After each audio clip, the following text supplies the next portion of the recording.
Waziri kiongozi wa baraza la mawaziri nchini Kenya Musalia Mudavadi ameunga mkono kauli ya Rais wa Jamhuri ya Muungano wa Tanzania Dr. Samia Suluhu Hassan aliyeitoa Mei 19 mwaka 2025 kuhusu wanaharakati kutoka nje kuingilia masuala ya ndani ya Tanzania.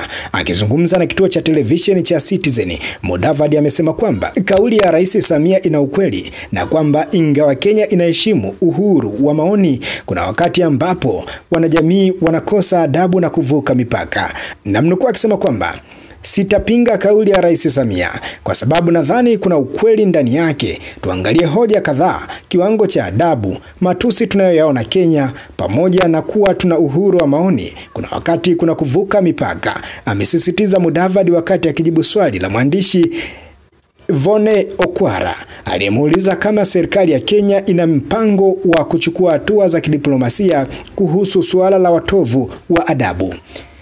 Naendelea kumnukuu akisema kwamba Rais Samia anasema watu wanavuka mipaka katika kutoa maoni Kenya, huo ni ukweli, amesema Mudavadi. Mimi ni Mkenya pia. Ukweli ni kuwa namna tunavyofanya mambo na tunavyoongea, kwa sababu kuna uhuru wa maoni, hakuna heshima, amesisitiza.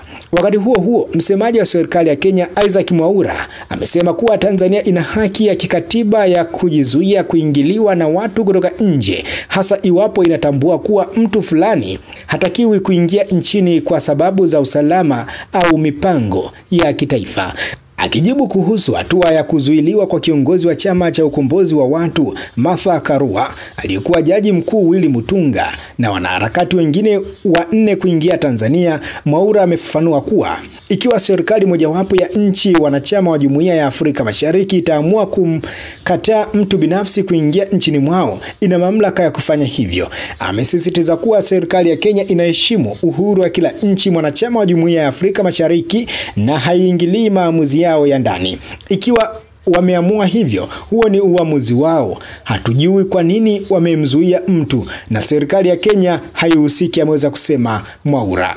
Ikumbukwe Mei 19 Rais Samia alionya kuhusu wanaharakati kutoka nje ya nchi wanaojaribu kuingilia masuala ya ndani ya Tanzania, kauli iliyohusishwa na ujio wa wanaharakati kutoka Kenya waliokuja kufuatilia kesi ya mwenyekiti wa chama cha demokrasia na maendeleo Chadema Tanzania Tundu Antipas Lissu, ambaye yeye amekamatwa na anakabiliwa na mashtaka mawili, moja la uchochezi kupitia mitandao ya kijamii, lakini jingine ni kosa la uhaini, ambapo pindi akikutwa na hatia juu ya kosa hilo la uhaini, basi hukumu yake ni kunyongwa mpaka kufa. Hii ni Mbayu TV, ni kusihi kama bado hujasubscribe katika YouTube channel yetu, basi hakikisha kwamba una subscribe, lakini pia hakikisha kwamba una like, una comment na kushare taarifa zote ambazo sisi kama Mbayu TV tunakupatia wewe kila siku na kila saa. Langu jina mimi ni David Edward.